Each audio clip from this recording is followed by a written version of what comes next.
দর্শক আসসালামু আলাইকুম। দেখেন, কৃষক পেঁয়াজে দাম পাচ্ছে না, আলুতে দাম পাচ্ছে না, রসুনে কোনো মতো দাম বাড়ছিল, আবার নিচে নেমে গেছে দাম, বা নাই বললেই চলে, 1000, 1200, 1500। তো কৃষক কিন্তু ধাক্কা খাচ্ছে বারবার।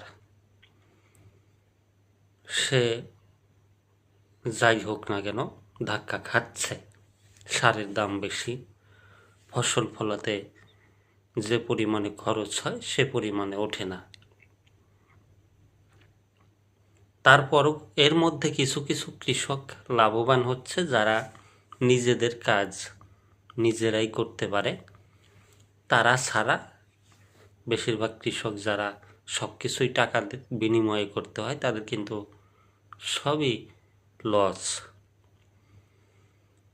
তো সেই হিসাব করতে গেলে, দেখতে গেলে, সরকারি চাকরিজীবীরা, দেশের যারা সরকারি চাকরিজীবী আছে, যে খাতেরই হোক আর যে ক্লাসেরই হোক, ফার্স্ট ক্লাস হোক, সেকেন্ড ক্লাস হোক, তারা কিন্তু তাদের বেতন কিন্তু কমে না কখনো। তাদের বেতন কিন্তু বাড়তেই থাকে, বছরে বছরে স্কেল বাড়ায়, আবার আন্দোলনও করে। তো দেখেন, তারা কম দামে সব কিছু পেয়ে যাচ্ছে, আবার রাষ্ট্রের সুযোগ সুবিধাও তাদেরই বেশি।